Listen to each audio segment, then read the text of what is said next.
arrange them to join our Friday conversation? On Friday, Yeah. I can definitely reach out. I know, Yeah, just reach out, uh, whatever. I mean, yeah, yeah. I I'm just know saying it's one kind for of sure. it's more open. It's not such like, there's an exact curriculum, you know what I mean? Which is like Yeah, maybe a little bit harder for people to join. Anyway, if it works out, it works out. okay. Yeah, I'll Yeah. definitely get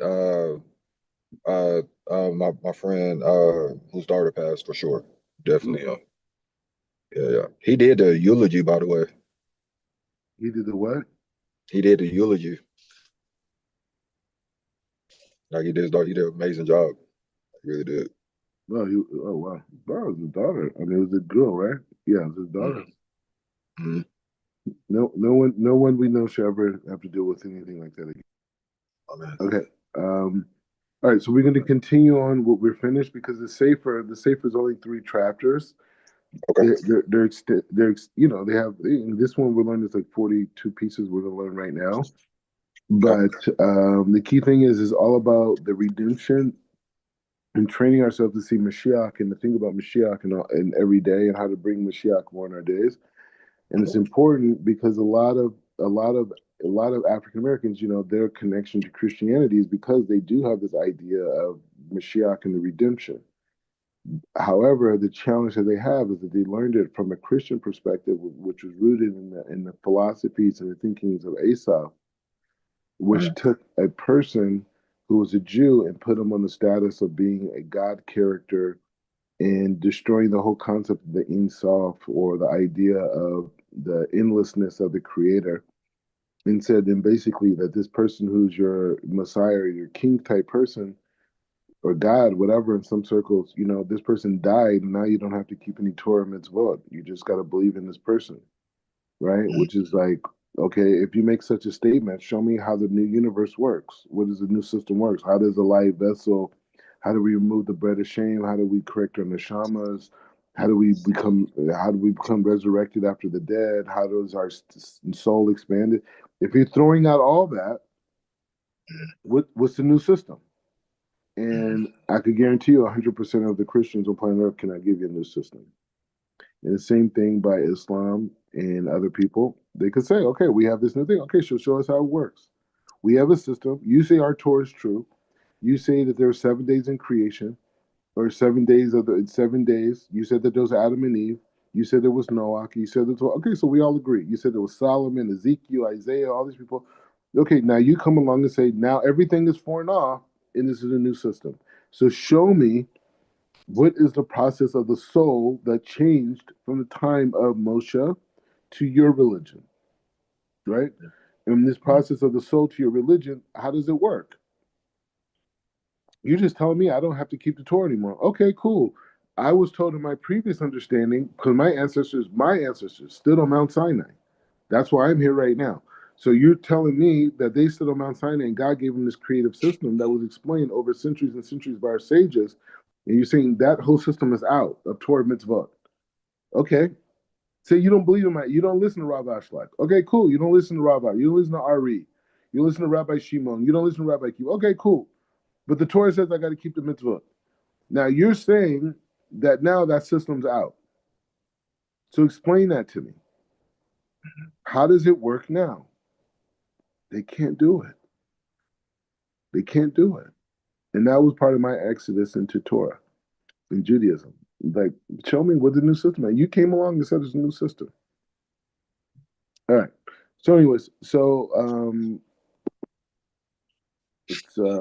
get into it. So we're going to continue on our morning seder, which is, I'm gonna be yawning because it gets a hurrah. I could be talking about the most ridiculous things right now in Clubhouse, other apps, this type of thing. As soon as you start talking about Torah, that's when you start yawning. Okay, so it says Hine kaver mi ve'ur be berikot me koniti rishta me ve'oched. But this is like high level Hebrew, but this ain't biblical Hebrew. Okay, so he says Okay, so we're back in the Gates of Unity. We're learning some Chassidut. We're learning it by the Rabbi, the Maggid Ber, but not the Rabbi Maggid Ber that taught Rabbi Zalman, right? And I know a lot of Zalmans, but not Rabbi Shneur Zalman, but rather Rabbi Shneur Zalman's son. And his son was the second Lubavitch Rebbe, or the second Rebbe from Lubavitch. And this is his writings, and we're learning about his connection. So we read his introduction earlier today. So people who are joining in, you could go into the share that was given earlier today. And we talk about now we're going on chapter 1. Whatever. Is it Kabbalah? Is it not Kabbalah? So you learn that now. I don't know. Is this Kabbalah? I don't know. She said, we have already explained at length in a special kuntras, a pamphlet, according to the particular manner in which one may be aroused in his mind and heart. And through that is born in the contemplations of Hitabrut. So we all know the concept of Hitabrut, of Hasbardadus, as some people say, this idea of speaking to God, like basically freestyle, right? Like we have freestyle hip hop, we have freestyle communication with God, right? According to the 5 levels of the soul, Nefesh, Ruach, Neshama, Chayim, Yekida. Uma'ata ishta leve'ir te ha he tava be michot guf anaim. So he says we must clearly explain the matter of the contemplation itself to understand what is essential and what should be and what should contemplate. Vehine mehunot. What's this word? Hold on one second. I just want to make sure I know this word. Mehud, yeah, mehud, yeah. Say mehud mifish meni miyot be en hakara baleshon. So he says this is the inner aspect of the faculty of bina, understanding, in the terminology of the Talmud. Okay, so this is a big point. So in the terminology of Talmud is called the term of being is so we have, he says, okay. So when we learn Talmud, there's 2 levels. There is the idea of um, see now they're saying it, but we say it different shibud. So you have basically Bekias and Naim, right? And he's saying Naim. I don't know why I'm saying Naim. It's like basically the idea is that we learn Talmud in 2 ways. One way is that we learn it in depth, right? The deep levels of it, and that's called in Nain. I don't know why I can't say it right now. And then there's another level where we learn it like outside, like surface level, Bekias. So Bekias, we learned. They're saying here different. They're saying Gerusa. They're using the word Gerusa, right? So that's the surface level. In Nain, right? In Nain and Bekias, that's how we understand it. Maybe it's Yiddish. I don't know why we say it that way.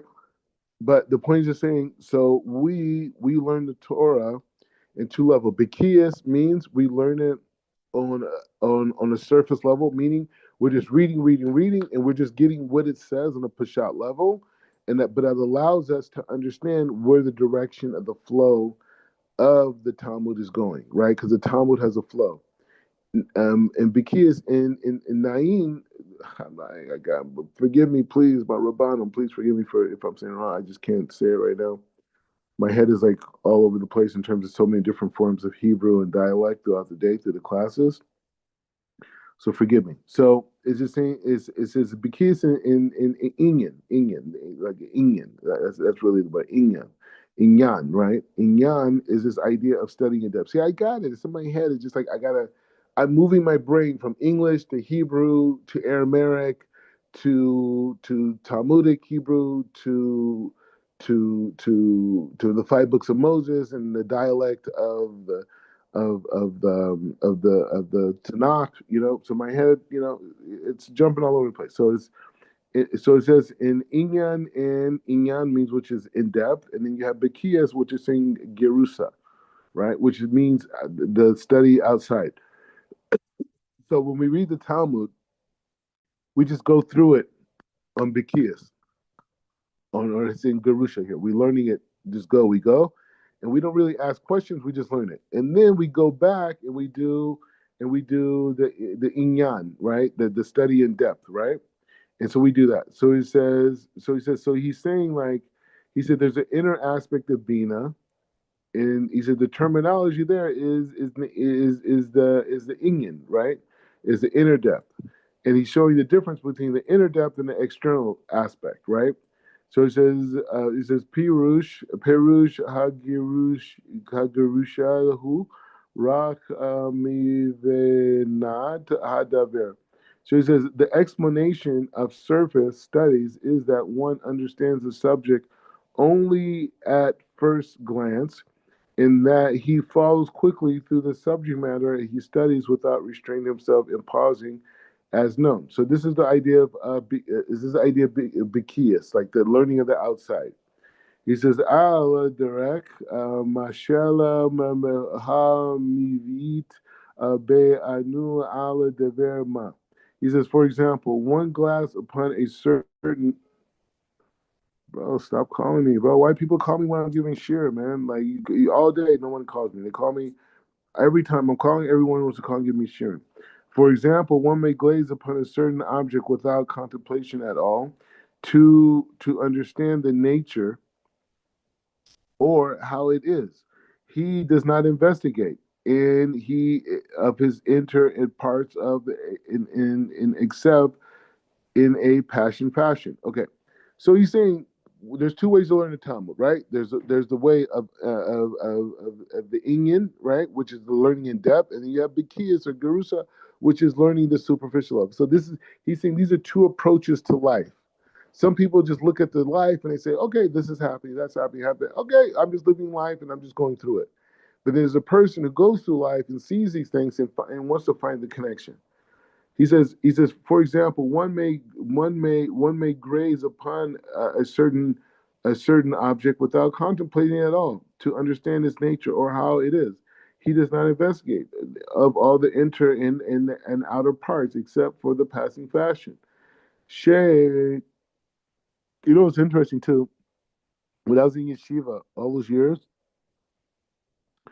the classes that they would give on just Bakias, like the outside stuff, the Gerusha, I never went to those classes. Like I just never was so into it. Like I only always went to the classes of in the Inyan, the deeper parts, like the inner aspects of learning.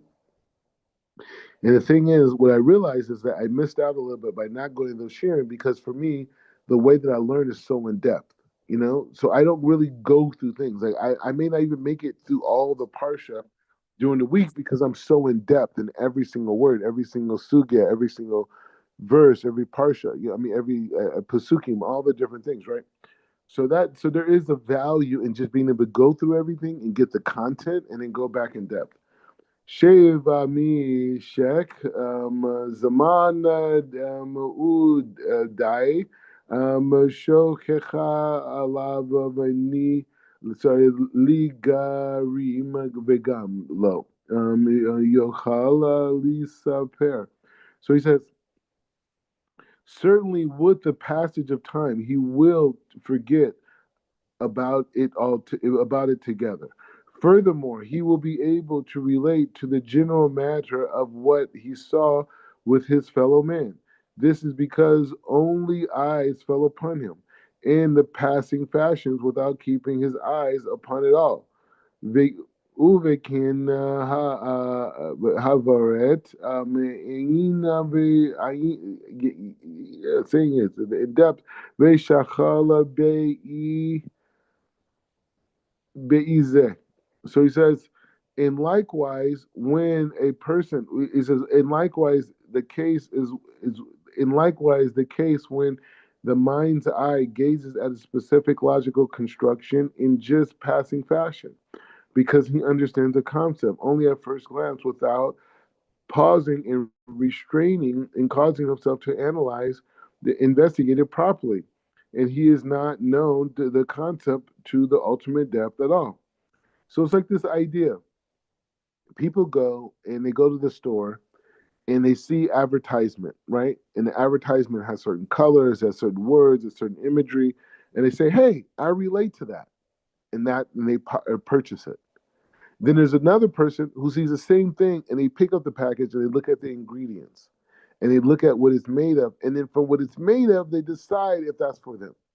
This is the difference between he's saying looking at life at the superficial level on the advertisement, or you're looking at the ingredients. Ki hine gimel devarim hu ashish debakol devrei mushakel. So it says now there are three matters in every intellectual concept. These are the depth and the width. Harochev hu bechinat behasafer saber. So he says, and the width is the um, explantation of the concept from all angles, with many particulars. The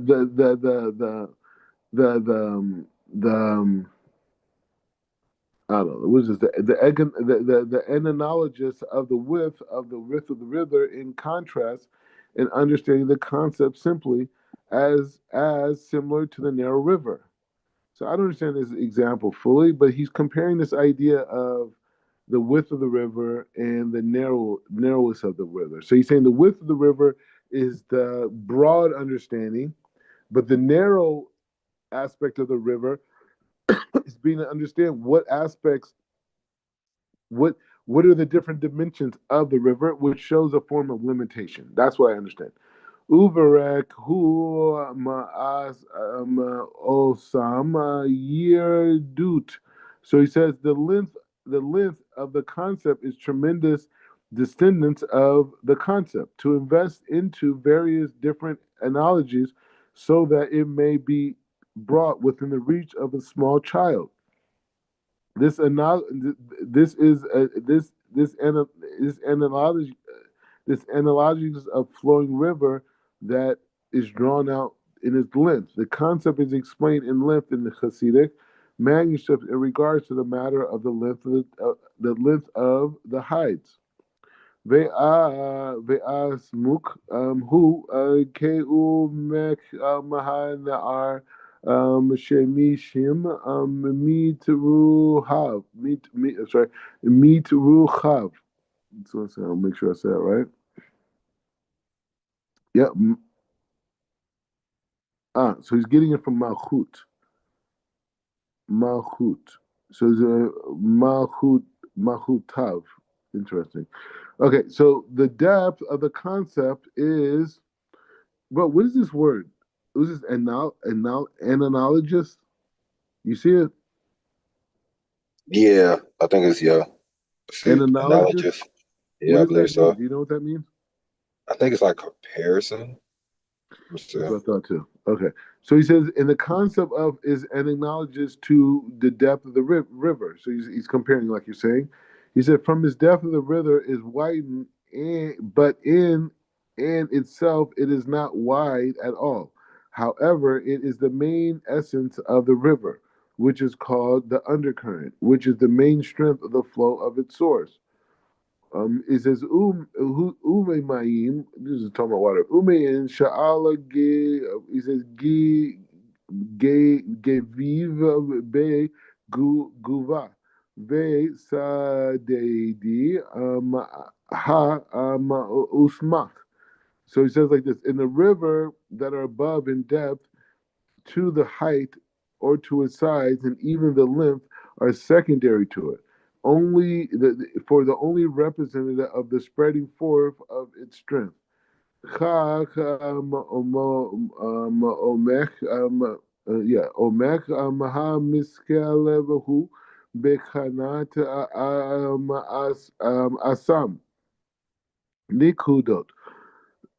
He says, likewise, the depth of the concept is the aspect of essential point as it in the itself which is called the depth of what is comprehended. Okay, so there's a lot of stuff going on here. Let's try to understand what's going on. So he's basically understand. He's basically breaking down this concept: superficial level versus in depth. There is a value in seeing the superficial aspect, but it has to be followed with in depth, right? Meaning, once you understand the whole parsha, like you read the Torah portion, you just go through it, and then you come back and you read all the commentaries, right? And he's saying this is the approach in life in general. You look at the story that God is creating, but you have to go back and do that. So he's using the idea of the length and the width of the river versus the undercurrent of the river, right? Which is the main mechanism that makes it flows. And so we have to be able to make that differentiation in life. That's what he's trying to get us for. He says, likewise, the depth of the concept is the aspect of its essential point, as it is in the itself, which is called the depth of which is comprehended. Shechalama, Shenit Pashet Biha Saver Biha Shagaf, Lekol Sad.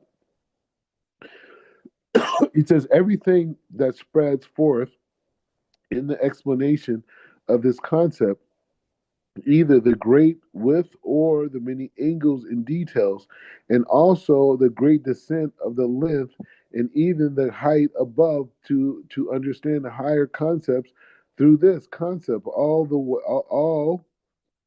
way until the depth of the heights. He says, like the empowerment of the river, the time of the flood during the times of Noah, likewise there will be a spiritual flood in the days of Mashiach, in the 600th year of Noah's life. This is the state in the Zohar of that the well springs of wisdom will open. These are the springs of the depth of wisdom, which will overpower and rise up and cover all the mountains, and the reservoirs of the heavens shall open up, and there should be drawn down the waters that are above the heavens. This is called the depth of the height, which depends on the depth below, because the beginning is bound up with the end, as in the verse, cast your questions to the depth or to rise at height. All are all drawn from the essential depth of the point of concept, which is how it spreads from the height of Hokmah, from the inside of Hokmah, which is the Inyan, nothing, as it's stated, a river goes out of Eden. So that requires a lot of thinking about what he's saying here. I'm just curious. He's bringing 2 points from the Tanakh. Okay, so he's saying like this. He says, let's talk about Noach for a second. He says, Hashem said to Noach, go into the ark, and you shall with all of your household, and for you to be alone. And I have found righteousness before you and in the generations. Of every pure animal, you shall take 7 pairs, in each in males and their mates, and every animal that is not pure, take 2 of the males and its mates. For the birds of the sky also 7 pairs, in the females. Keep seeds alive among the earth. For in 7 days' time I will make it rain for 40 days and 40 nights, and I will blot out the earth all existence that is created. Noah did just as God commanded him, and it was there's a 600th year when he. So it's an interesting point. 600 you can understand like this. Hesed Gavor Tiferet Netzach Hod Yesod. So Chesed 1, Gavor 2, 3 Tiferet, 4 Netzach, 5 Hod, and Yesod is 6. So the 6th millennium is this idea of the process of the bringing of the Mashiach, which is a precursor to the 7th millennium where Mashiach reigns, right? So we're here in the 600 years. This is the comparison he's making here to the 600 year to the 6th millennium, And the sixth millennium being a process where we go down or we are concealed or whatnot, but nevertheless, it's a precursor to the seventh millennium where Mashiach rules. So he says in the 600 years when the flood came on the earth, Noach and his sons and his wife and his sons went to the ark and to the waters of the flood and the pure animals of the pure animals of the mammals and that and of the animals that are not pure and of the birds and everything that creeped around the ground for each male came to the ark, and God commanded Noah in the 7 days of the river and the flooding, and it came upon earth. And on the 600th year of Noah's life, the second month of the 17th day of the month, on that day, the foundations of the great deep burst apart. The floodgates broke open, and the rain fell from the earth for 40 days and 40 nights. In the same time that Noah and the sons of his sons Shem, Ham, and Japheth went into the ark, and his wife and the three wives of his sons, and all the beasts of all the kinds of the animal, of very creepy of every kind of cattle, of every beast of all every kind, and all the cattle of every kind, and all the creatures of every kind that creep on the earth, and all the birds that every kind, every bird that wings things. They came to Noah into the ark, each two of the flesh of their breath of life. This is the interest into the compromised male and female of all flesh, as God had commanded him and Hashem to shut him in. The flood continued for 40 days on earth, and the water increased, and and rise the ark so that it rose above the earth. Ooh, that's a big statement. That it rose above the earth, and the water swelled and increased greatly upon the earth, and the ark uh, different upon the waters, and the waters had swelled much more than the earth, and all the highest mountains everywhere were under the sky were covered. 15 cubits higher did the water swell, as the mountains were covered, and all the flesh that stirred on the earth perished. Birds, cattle, beasts, all things swarmed upon the earth, in all of humanity, in all the nostrils of the minister breaths of life, and all the dry land died, and all the existence were blotted out of humanity, and all the cattle are creeping, and the birds of the sky, and they blotted them out of the earth, and only Noah was left, and those with him in the ark, and the water had swelled to the earth for 150 days, right? And it says in the book of Isaiah, the sign for your eternal God is ask for the sign of the eternal your God everywhere down Shiloh or up into the sky.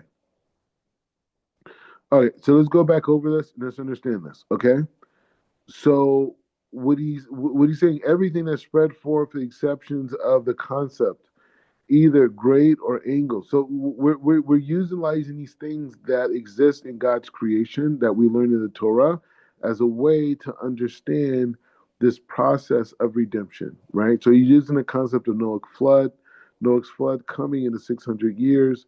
In this, he said, likewise, the spiritual flood of the days of Mashiach in the 600 years of Noah's life, as it's stated in the Zohar, the well springs the well springs of wisdom will open.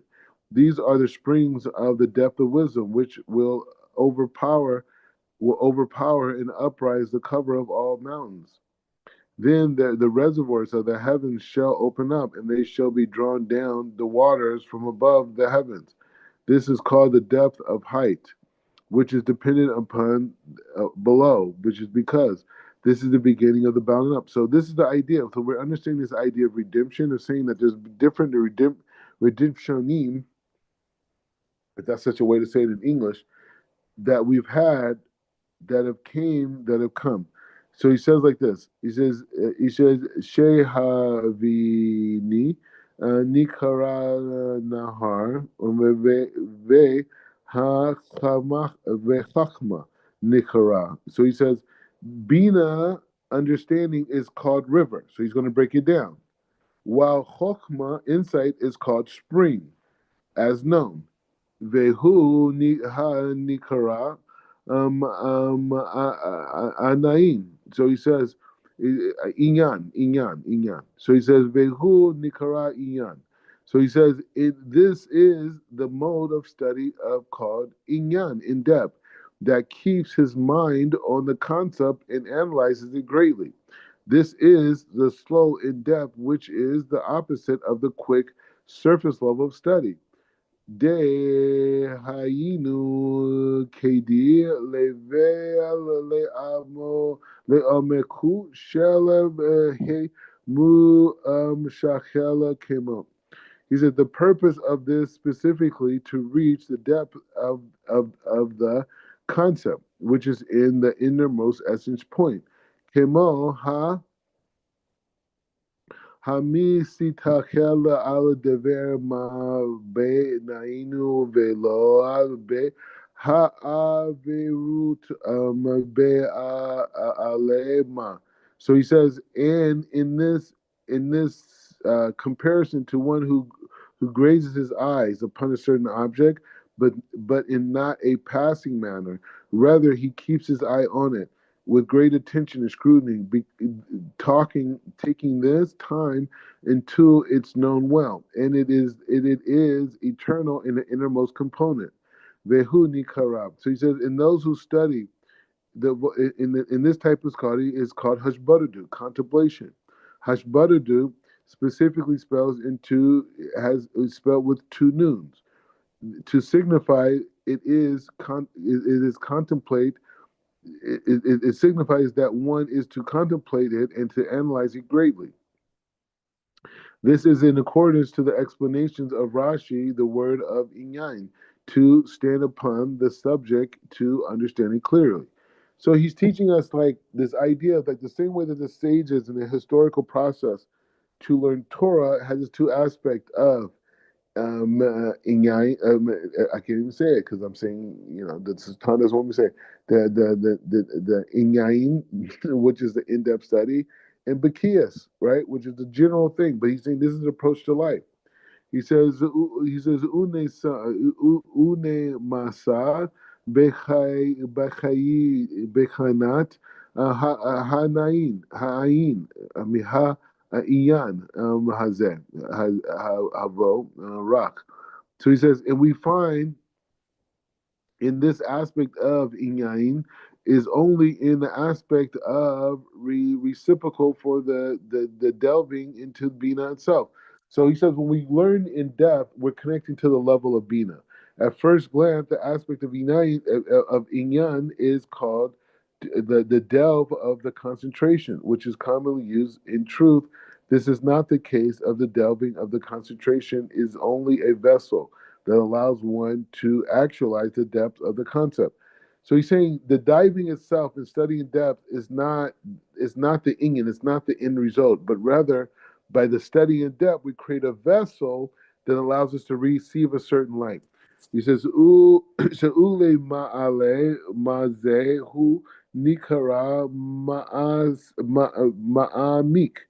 So he says a higher level than the level of delving of the concentration.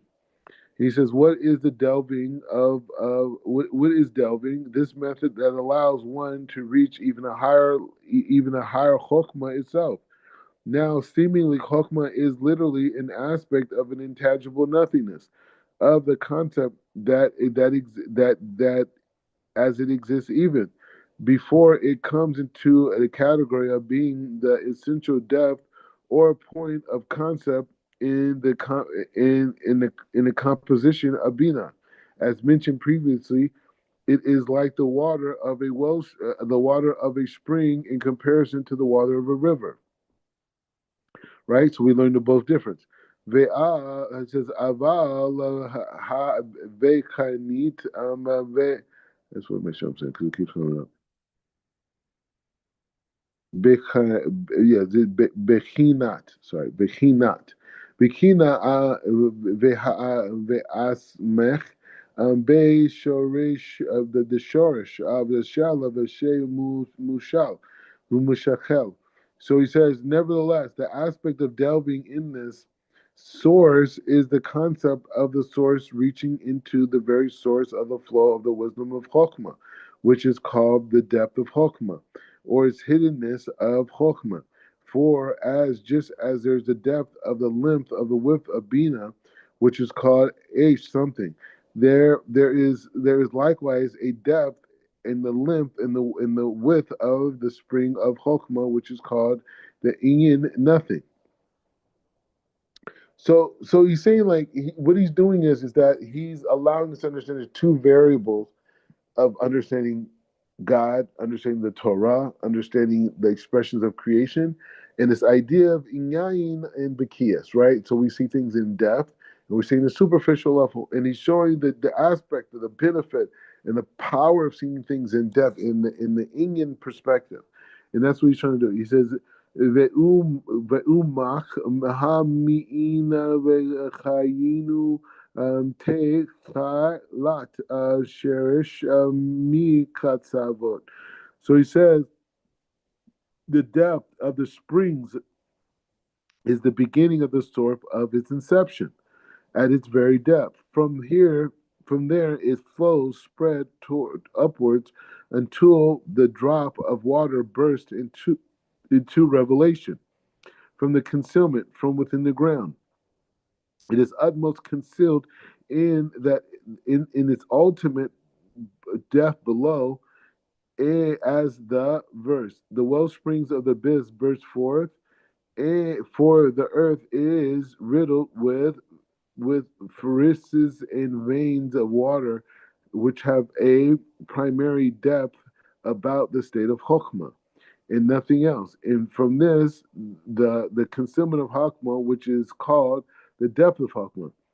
So, so what he's trying to show is this idea of the perception of life is connecting to these different spheres. So he's starting at the highest spheres right now in this frame, which is Chokhmah. Obviously, we know Keter is above, right? But he spoke about Bina earlier, right? So we're learning about these ideas of these higher faculties of understanding God plays a tremendous role of us how we understand reality. Are we learning the world from Chokhmah? Are we learning the frame from Bina? Maybe you could say Chokhmah is the frame of this inner depth, as where Bina is in the frame of the understanding, which is the external part of it. So what we learn is in that order is that we learn that the dynamic is Chokhmah Bina. So we want to understand things in depth, but we understand that there's an aspect of Bikiyah or that we have to connect to, right? So he says ve hachama and so he says ve and ha the chokmah and the chokmah, right? Now the chokmah is discovered of a new insight, which emerges like a blot of lightning, as known. The source of it, its inception, is the hidden depths, is its innermost essence. This is similar to the previous explanation of the matter of the depth of the comprehended concept of Bina. However, that is only in regards to the depth of the comprehension of Bina, which is felt tangibly with the revelation of explanation on the subject. The depth of the explanation, the concept is only the aspect of nothingness, of something, of comprehension, and therefore the depth of the essence is no more is no more comparison to nothing of the chokmah, because before it comes into the category of comprehension together. Okay, so what we're trying to do now, and because we've been over this in different areas, so he's trying to help us understand the spherot.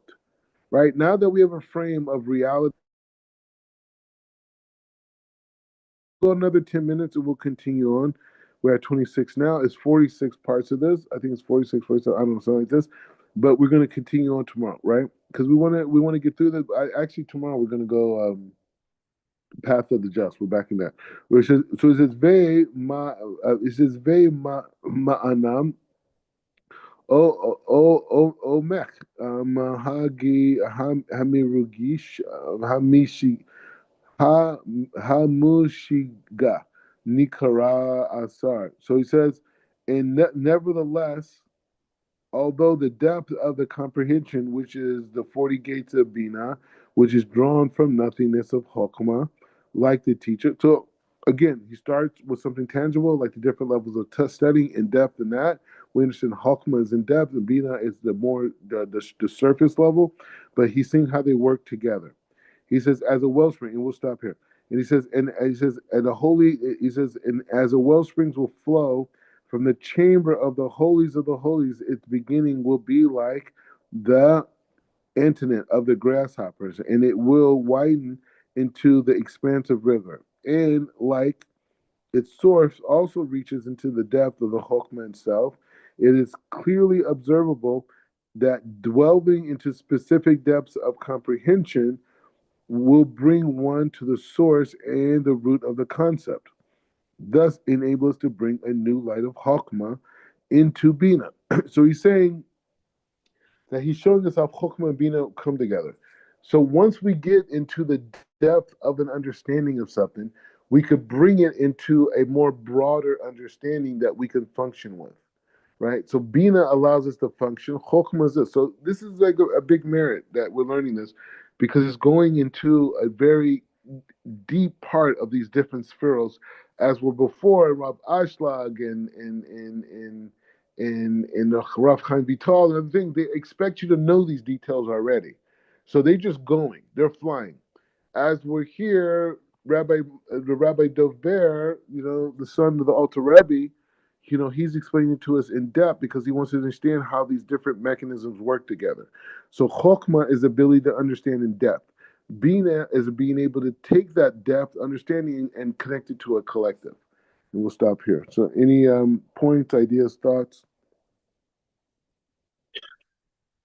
Yeah, this is Baruch Hashem. It reminds me of um when the four sages entered, you know, they went Yes. to Pardes, and he said, when you see water, don't say it's water.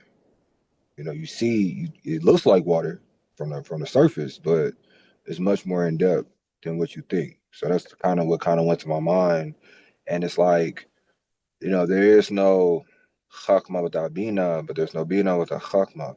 To fill the vessel of bina, you need chakma. But it's like the seed of the sperm of a man it only connects to the egg of a woman. So chakma has to attach itself to bina to become tangible.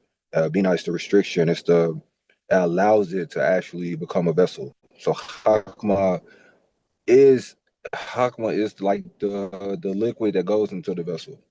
You have the liquid, you have the water, amazing. But without the vessel, there's no way you can quench your thirst. So Bina is that vessel that allows you to go into the depths of chakma. But it's a beautiful interplay. Like you need both of them Yeah, from what I'm and the gaining. thing is, and he's saying by this, he's saying that the effort of learning in depth creates the Hmm. vessel, and that's in the frame of Hokmah, right? So learning but learning and then going in depth, creating that vessel receives the Hokmah, Mm-hmm. right? Receives the Hokmah, and then from there you're able to transfer that wisdom through that vessel to the frame of Bina, which is the complete understanding, right? Hmm. Moshe Rabbeinu and Aharon, I guess, in a way. Like Or even Aharon's Bitakon. the Bitakon, right? okay. They say Bitakon Hmm. is something that Bitakon, the aspect of Amunus Hashem, is this idea of saying, I put trust to create the vessel Hmm. that Hashem brings the light into. Hmm. You Hmm. see what I'm saying? So Yeah, like yeah. that connection. So it's the same thing by here. By going in depth and looking at life, in a deep way, we create a vessel. So we receive the vessel. So we see the light of Chokhmah, And then from there, we do it. So the action creates the vessel, and then God brings us the light, and that light transforms to another level of development, which is the understanding of what's going on around us. Anyways, so we're back tomorrow. Do you want it 13 or 14? What's easier for you? 13. Okay, so let's do 13 tomorrow, and we're back on Misilat Yesharim and Rav Chaim Vital, Mashar Kedushin. So we're back on that tomorrow, and we're going to move forward. Baruch atah Adonai leolam, amen ve'amen.